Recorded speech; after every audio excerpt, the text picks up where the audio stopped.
నమస్తే అండి, నేను మీ పండరి. మొత్తానికి ఈరోజు ప్రభుత్వం మెగా డిఎస్సి చేసింది. దీనికి సంబంధించి కూడా మనతో మాట్లాడేందుకు ఉస్మానియా నుంచి కూడా కొంతమంది విద్యార్థులు ఉన్నారు.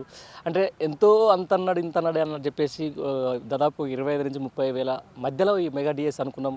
అయితే ఏదైతే గత ప్రభుత్వం ఇచ్చినటువంటి 5,000కు ఇంకొక 6,000 కలిపి 11,000కే పరిమితం చేసిర్రు. ఇది మెగా డిఎస్సి కాదు, దగా డిఎస్సి అని చెప్పేసి కూడా ప్రజలు అంటా ఉన్నారు. అసలు నిజంగా విద్యార్థి లోకం ఏమనుకుంటుంది మెగా డిఎస్కి సంబంధించిన దాంట్లో మనతో మాట్లాడేందుకు ఏబీపీకి సంబంధించినటువంటి కార్యకర్త అనొచ్చు, లేకపోతే స్టూడెంట్ లీడర్ అనొచ్చు, రాజు మనతో ఉన్నారు. అన్నట్టు తెలుసుకుందాం. చెప్తాం ఏంది మెగా డిఎస్ పరిస్థితి ఏంది, సాటిస్ఫైడా అన్న? లేక కొత్త గవర్నమెంట్ ఎంచుకున్న తర్వాత 11,000 డిఎస్సి పోస్టులు ఇచ్చింది. దీని 5,000 పాత గవర్నమెంట్. అవునవును, పాత గవర్నమెంట్ 5,000 ఇచ్చింది. ఇప్పుడేమో 6,000 కలిపేసిండు దొర. ఈ యొక్క రేవంత్ రెడ్డి దొర ఏంటిదంటే 6,000 కలిపి 11,000 వేసిండు. అయ్యా, మీ అందరికీ తెలుసు, ఆంధ్రప్రదేశ్ ఉమ్మడి రాష్ట్రం ఉన్నప్పుడు 50,000 మెగా డిఎస్ చేసిన చరిత్ర యొక్క ఆ విధంగా ఉండాలి. కానీ ఈరోజు ఒకటే చెప్తున్నాం, నువ్వు వేసినావు కానీ దీన్ని ఏ విధంగా ఆచరణలోకి పెడతావు, ఏ విధంగా ఇంప్లిమెంట్ చేస్తావు? పాత గవర్నమెంట్ వేసింది ఎగ్జామ్ అనేది, అది మధ్యలోనే నోటిఫికేషన్ ఇచ్చిన తర్వాత ఎగ్జామ్ షెడ్యూల్ మన ఎలక్షన్ షెడ్యూల్ వచ్చిన తర్వాత అది అక్కడనే అయిపోయింది. గ్రూప్ 1 ఇచ్చినావు, నువ్వు మళ్ళీ గ్రూప్ 2 ఇస్తున్నావు, గ్రూప్ 3 ఇస్తున్నావు, నిన్న మెగా డిఎస్ ఇచ్చినావు. కానీ ఇది ఏ విధంగా ఆచరణలోకి పెడతావు? ఇది కావాలిగా, చాలా ఇంపార్టెంట్. ఇంకోటి చెప్పాలంటే అన్న, ప్రైమరీ వాళ్ళ కాట 7,000 జాబులు ఇచ్చిండు, హయ్యర్ ఎడ్యుకేషన్కు 2,000 జాబులు ఇచ్చిండు. ఈరోజు డిగ్రీ కావచ్చు, 10th తర్వాత ఇప్పుడు 7వ తరగతి దాకానేమో 7,000 జాబులు, 7వ తరగతి మీద 10 లేకపోతే 12, 16, 15 ఇవి చదువుకోవడానికి ఏమో 2,000 జాబులే ఎలిజిబుల్ అట. పీటోలకేమో 186 జాబులు. ఈరోజు ఈ విధంగా కాదు, ఈరోజు ఎన్నో కళల కొద్దీ, ఎన్నో ఆశయాల కొద్దీ ఈరోజు తెలంగాణ రాష్ట్రంలో 10 సంవత్సరాలు సిద్ధించుకున్న తర్వాత పాత ప్రభుత్వం ఏం చేయలేదు కాబట్టి కొత్త ప్రభుత్వాన్ని ఎంచుకున్న తర్వాత ఈరోజు నిరుద్యోగులకు మళ్ళొకసారి రేవంత్ రెడ్డి ప్రభుత్వం ఏం చేసిందంటే నిరుద్యోగులకు తీపి కబురు అని చెప్తుంది. అయ్యా దొర, తీపి కబురు ఎప్పుడు ఉంటుందో గుర్తుపెట్టుకో. ఈ యొక్క ఆచరణలో పెట్టి ఈ యొక్క ఎగ్జామ్స్ కండక్ట్ చేసి ఎప్పుడైతే రిజల్ట్ ఇస్తావో, ఎప్పుడైతే ఈ యొక్క ఉద్యోగ మాతలో ఒక పేద తల్లిదండ్రులు ఈరోజు సంతోషంగా తెలంగాణ రాష్ట్రంలో అభ్యున్నతిగా పేద తల్లిదండ్రులు ఒక ఉద్యోగరీత్యా అలా కొడుకు ఉద్యోగం వస్తుందో, అలా కూతురుకు ఉద్యోగం వస్తుందో, ఆ రోజు తెలంగాణ రాష్ట్రం అభివృద్ధి ఎందుద్ది, ఆ రోజు నిరుద్యోగులు సంతోషంగా ఉంటారు. కానీ ఈరోజు నోటిఫికేషన్లకే పరిమితమైన ఈ యొక్క నోటిఫికేషన్లు నువ్వు ఆచరణలోకి ఏ విధంగా తెస్తావు ఈ యొక్క గవర్నమెంట్ చెప్పాలి.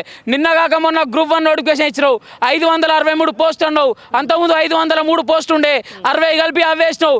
దానికంటే ఇప్పుడు ఉంది, పోయినసారి గవర్నమెంట్ బయోమెట్రిక్ పెట్టలే, రిజిస్ట్రేషన్ పెట్టలే. ఈసారి నువ్వు ఏ విధంగా చేస్తావు, దాని గురించి నువ్వేమన్నా ప్రకటించినావా? నిన్న ఏదంటే ఈయన ఒక ముఖ్యమంత్రి అన్న, ముఖ్యమంత్రి ఏ విధంగా ఉండాలన్నా, 4 కోట్ల ప్రజానికానికి ఆదర్శంగా ఉండాలి. ఏం లాంగ్వేజ్ అన్నా? ఊర్లో పోరడు మాట్లాడాలి లాంగ్వేజ్. ఊర్లో పోరడు, చిన్న పోరడు, పాలిక పోరడు మాట్లాడే లాంగ్వేజ్. ఏది పడితే అది మాట్లాడి ఒక ముఖ్యమంత్రి స్థాయికి ఉన్న హోదాను ఈయన దిగజార్చుకుంటున్నా.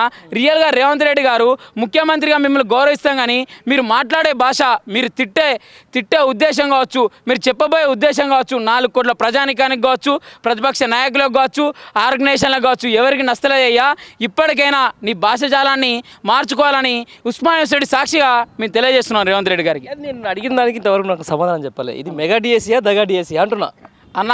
ఇది ఎన్నో దగలు, ఎన్నో పోరాటాలు, ఎన్నో ఉద్యమాలు, ఎన్నో సంకల్పాలతోటి నిరుద్యోగులు 10 సంవత్సరాల తర్వాత ఈరోజు దగా డిఎస్సి లేక 15,000 జాబులు ఇస్తా అని అప్పుడు కేసీఆర్ చెప్పిన తర్వాత ఈ 15,000ని 25,000 చేస్తా అని ముఖ్యమంత్రి రేవంత్ రెడ్డి దొరే చెప్పిండు. ఈరోజు నువ్వు 11,000 కుదించినావు. ఈరోజు నువ్వు అన్నావు అన్న, ఇది బరాబర్ దగా డిఎస్సి. ఈరోజు ప్రైమరీ ఎడ్యుకేషన్ దాకా 7,000 పోస్టులు వేసి, ఈరోజు హయ్యర్ ఎడ్యుకేషన్కు 2,000 పోస్టులు వేసి, ఈరోజు పీటీ వీళ్ళకేమో 186 పోస్టులు వేసినావు. ఇది ఏ విధంగా మెగా డిఎస్సి అవుతుంది? ఇది ముమ్మాటికి దగా డిఎస్సి. ఇది నిరుద్యోగులకు మళ్ళీ ఏంటిదంటే ఒక ఆశ చూపే డిఎస్సే, కానీ దీన్ని ఇంప్లిమెంటేషన్ చేయాలంటే ఇంకో సంవత్సరం పాటు యొక్క దొర దీన్ని పబ్బెం కడతాడు. ఈరోజు నిన్నగాక మొన్న 6 గ్యారంటీల పేరు మీద గ్యాస్ సిలిండర్ ఇచ్చా అన్నాడు, ఇంకో పథకం అన్నాడు, 2 పథకాలను ఇంప్లిమెంటేషన్ చేసిండు. మనందరూ తెలుసు, ఫ్రీ బస్సు పెడితే ఈరోజు ఎన్ని లోన్లు అవుతున్నాయో తెలంగాణ రాష్ట్రంలో. ఈరోజు ప్రజల్ని సోమరిపోతుతనాన్ని, నిరుద్యోగుల్ని సోమరిపోతుతనాన్ని చేయడానికే ఈ యొక్క నోటిఫికేషన్లు ఇచ్చినాయి అని ఈ యొక్క నోటిఫికేషన్ ఏ విధంగా ఇంప్లిమెంటేషన్ చేస్తారో ఈ యొక్క ముఖ్యమంత్రి చెప్పదలుచుకోలేదు. ఇప్పటి కూడా చెప్తున్నా, ఈయనకి ఇంత కూడా నోటిఫికేషన్ తీసుకొని దాన్ని జారీ చేయాలంటే ఒక విద్యాశాఖ మంత్రి ఒక తెలంగాణ రాష్ట్రంలో లేడు. టీఎస్పీఎస్సీ చైర్మన్ మొన్న నియమించుకున్నారు, టీఎస్పీఎస్ సభ్యులను 4-5 నియమించారు. ఈరోజు పాత ప్రభుత్వంలో పేపర్ లీకేజ్లు అది ఇదని మీరు ఇన్ని రోజులు కొట్లాడి తెచ్చుకున్న గవర్నమెంట్ ఈ విధంగా ఉంటుంది అన్నారు కదా, మరి నువ్వేం చేస్తావు ఒక్కసారి ఆలోచించు. ఈరోజు బయోమెట్రిక్ పోయినసారి పెట్టలే గ్రూప్ 1కి, ఈసారి నువ్వేం చేస్తావు? డిఎస్సి 25,000 30,000 జాబులు కావాలని ప్రతి ఒక్క నిరుద్యోగి, ప్రతి ఒక్క మెగా డిఎస్సి నిరుద్యోగి నీ యొక్క ఆఫీస్ కావచ్చు, నీ యొక్క ప్రభుత్వానికి కావచ్చు, నీ యొక్క ప్రజా దర్బార్ దిక్కు వచ్చి పోయి మీ యొక్క కాలు మొక్కడానికి కూడా సిద్ధంగా ఉంటే ఈరోజు 11,000 జాబులు వేసి అయిపోయింది డిఎస్సి తెచ్చినా నేనే తెచ్చినా నాతోటే అవుతుంది, నేనే దేశ్కి నేత బాబు 17 లోక్సభ ఎంపీలు కాదురా భయ్, ఇక్కడ తెలంగాణ రాష్ట్రంలో 60 లక్షల మంది నిరుద్యోగులు ఉన్నారు. ఈరోజు ఏంటంటే నోటిఫికేషన్లే పరిమితి చేయద్దు, నిరుద్యోగులతో ఆడుకోవద్దు. ఈ యొక్క నోటిఫికేషన్లు కాక ఈ యొక్క నోటిఫికేషన్ ఏ విధంగా ఆచరణలోకి పెడతావు, ఏ విధంగా ఇంప్లిమెంటేషన్ చేస్తావు, ప్రతి ఒక్క తెలంగాణలో ఉన్న ప్రతి ఒక్క నిరుద్యోగి ఏ విధంగా ఉద్యోగం కల్పిస్తూ ఒక్కసారి చెప్పు ముఖ్యమంత్రి గారు. ఈరోజు నిరుద్యోగులు ఓట్లేస్తేనే గెలిచినావు. ఇక తెలంగాణ రాష్ట్రంలో నీ ప్రభుత్వం కుప్పకూడడానికి రెండు కారణాలు, ఒక టీఎస్పీఎస్సీ పేపర్ లీకేజ్, ఇంకోటి ప్రౌలిక ఆత్మహత్య. ఈరోజు ఈ విధంగానే కొనసాగితే, ఈ విధంగానే యొక్క పరిపాలన కొనసాగితే నిన్ను కూడా గద్దె దించడం సులభం. కాబట్టి నువ్వు ఒక్కసారి ఆలోచించు. నీకు ఏంటంటే ప్రజల చేత ఎన్నుకోబడ్డ నాయకుని ప్రజలే ఓటేసి గెలిపించరు. మేము నిన్ను ముఖ్యమంత్రిగా స్వాగతిస్తున్నాం, కానీ నువ్వు చేసే కార్యక్రమాలు కావచ్చు, నువ్వు మాట్లాడే ఉద్దేశపూర్వక వ్యాఖ్యలు కావచ్చు, నువ్వు నిరుద్యోగులు చూపెట్టే చిన్న చూపు కావచ్చు, వీటన్నిటిని కూడా తెలంగాణ రాష్ట్ర ముఖ్యమంత్రులైన రేవంత్ రెడ్డి గారు ఆచితూచి అడుగులు వేసి నిర్ణయం తీసుకొని నువ్వు మెదలాలని ఒక తెలంగాణ రాష్ట్రం ఒక నిరుద్యోగ తెలియజేస్తున్నా. Very good. మొత్తానికి ఈరోజు తెలంగాణ రాష్ట్రానికి ఎట్లయితే మొగతనం బాగా ఫేమస్ అవుతా ఉంది. నిన్న ముఖ్యమంత్రి మొగతనం చూసుకుందాం రా అంటాడు, ఇక్కడ ప్రతిపక్షంలో ఉన్నాడు నీ మొగతనం చూసుకున్నది. మొత్తానికి ఇది ఫెర్టిలిటీ సెంటర్ లెక్క అయిపోయింది. మరి నువ్వేమంటావు ఇలా మొగతనాలు ఎన్ని రోజులు చూద్దాం ఇట్లా? దక్షిణ కొరియాలా మీ అందరికీ తెలుసు, దక్షిణ కొరియాలా పాపం వాళ్ళు ఏంటంటే పిల్లల్ని పుట్టించడం బంద్ చేసిరట. ఈయననేమో ఇక్కడ మళ్ళీ ఏంటంటే జనరేషన్ బాగా పెరుగుతుంది తెలంగాణ రాష్ట్రంలో, దాదాపు 5 కోట్ల మంది అయ్యారు. ఈయన మళ్ళీ మొగతనం గురించి మాట్లాడితే, అయ్యా మొగతనం అనేది నువ్వు చూపించుకుంటే నేను చూపించడానికి కాదు, అది ఆచరణలో ఉండాలి. ఈ యొక్క రాష్ట్ర ముఖ్యమంత్రి నేను చేసింది మొగతనం చూపించుకోవడానికా లేకపోతే ఏమైనా పని చేస్తామన్నా? ఈ యొక్క ఉద్దేశపూర్వకంగా ఈ యొక్క చెడు వ్యాఖ్యలు ఒక రాష్ట్ర ముఖ్యమంత్రి స్థాయిలో ఉండి ఈరోజు 2 పథకాలు నిన్న ఇంప్లిమెంటేషన్ చేసిన తర్వాత ఎవరికైనా ఒక ఆయన మాట్లాడే భాష ప్రజలకు నచ్చిందా అన్న, నిరుద్యోగులకు నచ్చిందా అన్న? నిన్ననేమో ఏంటిది ఇట్లా 4 క్యాలెండర్లు బట్టి మెగా డిఎస్సి అని ఇట్లా చూపెడుతున్నావు. మెగా డిఎస్సి కాదు, ఇది దగా డిఎస్సి, ముమ్మాడికి పండరన్న. నువ్వు చెప్పింది బరాబరు వాస్తవం. ఈరోజు ప్రైమరీ ఎడ్యుకేషన్కు ఎక్కువ జాబులు ఇచ్చి, హయ్యర్ ఎడ్యుకేషన్కు తక్కువ జాబులు ఇచ్చి, పీటీలకు 186 జాబులు ఇచ్చి, గ్రూప్ 4కి ఏమో 7 లక్షల మంది క్వాలిఫైర్ అని చెప్పించి, ఇవరకు కూడా గ్రూప్ 1కు నువ్వు నోటిఫికేషన్ ఇచ్చిన తర్వాత ఈరోజు పాత ఫీజును మళ్ళీ కట్టద్దని చెప్పినావు, కానీ బయోమెట్రిక్ రిజిస్ట్రేషన్ ఇంప్లిమెంటేషన్ చేస్తా అని చెప్పలే. పోయినసారి నిజామాబాద్లో ఒక అమ్మాయికి అప్లై అయిపోతేనే హాల్ టికెట్ వచ్చింది. ఈసారి ఎగ్జామ్ రాయకపోతేనే నాకు మొత్తం ఉద్యోగాలు ఇక్కడ అమ్ముకుంటారు వచ్చింది. ఆ విధంగా ఉన్నది ఇక్కడ పరిపాలన. ఈరోజు ఏంటంటే ప్రతి ఒక్క ఎమ్మెల్యేలు ఏంటంటే నేను ముఖ్యమంత్రి అని ఫీల్ అవుతారు. ఒక ఆయన చెప్తే నేను ఎంపీగా పోటీ అంటుండు, ఒక ఆయన రాజీనామా ఎత్తుండు వాళ్ళ పార్టీలో. ఈరోజు నీ పార్టీని సక్రమంగా ఉంచుకొని నిరుద్యోగుల వెంబడి, ప్రజల వెంబడి, 4 కోట్ల ప్రజానికం వెంబడి ఉండి నీకు 5 సంవత్సరాలు పరిపాలన ఇచ్చారు రేవంత్ రెడ్డి గారు. ఈ యొక్క 5 సంవత్సరాలు ఆచితూచి అడుగులై ఈ యొక్క అభివృద్ధిని తెలంగాణ రాష్ట్రంలో నువ్వు చేస్తామనేది తెచ్చినాం. ఇప్పటికైనా గౌరవనీయులైన తెలంగాణ రాష్ట్ర ముఖ్యమంత్రి యనుమల రేవంత్ రెడ్డి గారికి ఈ యొక్క నిరుద్యోగిగా ఉస్మాన్ యూనివర్సిటీ బిడ్డగా తెలియజేసేది ఒకటే అన్న, నువ్వు ఇప్పటికైనా ఈరోజు ఏంటంటే నువ్వు మాట్లాడే భాషను మార్చుకోవాలి.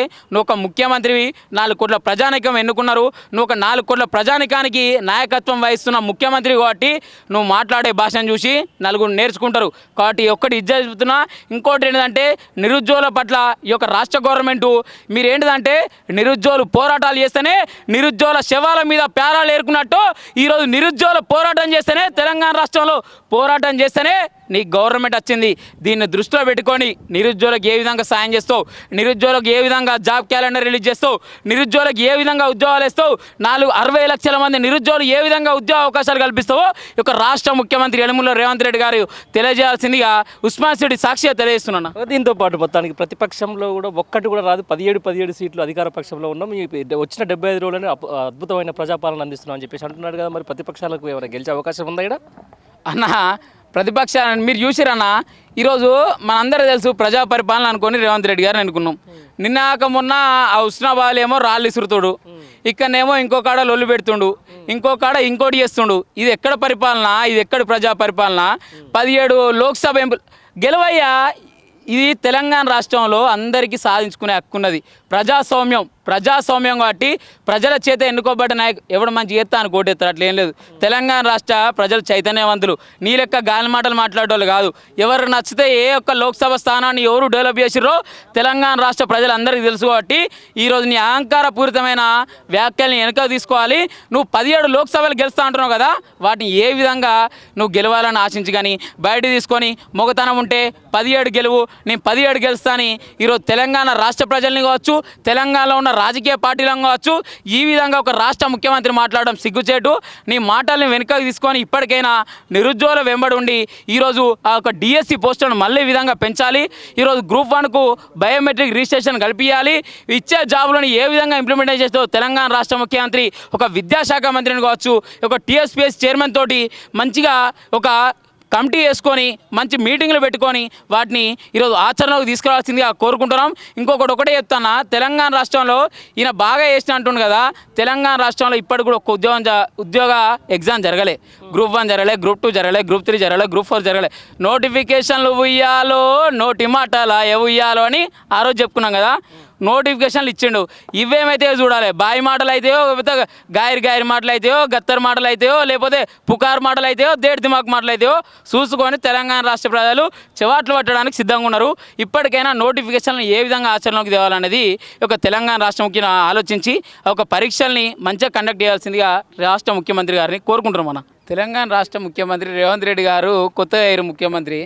కొత్త ముఖ్యమంత్రి ఏంటిదంటే పాత లెక్కన ఉన్నది కాబట్టి ఈయన ఏంటిదంటే ఏం చెప్తాడో ఒకసారి మనం పాట రూపంలో వాడుకుందాం. చెప్పిన ఆ రోజు ఏంటంటే తెలంగాణ పులి బిడ్డ నిన్ను మరువబోదు ఈ గడ్డ అని పాట పాడిరు.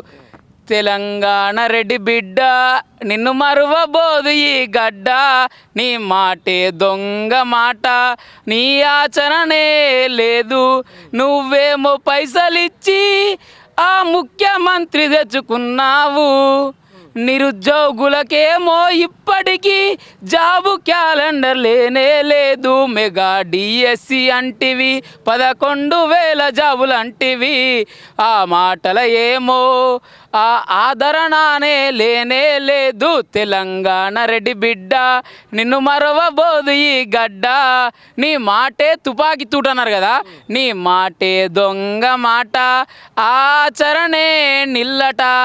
ఇప్పటికైనా రేవంత్ రెడ్డి గారు ఇంకోటి ఏంటంటే నోటిఫికేషన్లు ఉయ్యాలో ఉత్తమాటలాయ ఉయ్యాలో, వచ్చిండు ఉయ్యాలో, కొత్త ముఖ్యమంత్రి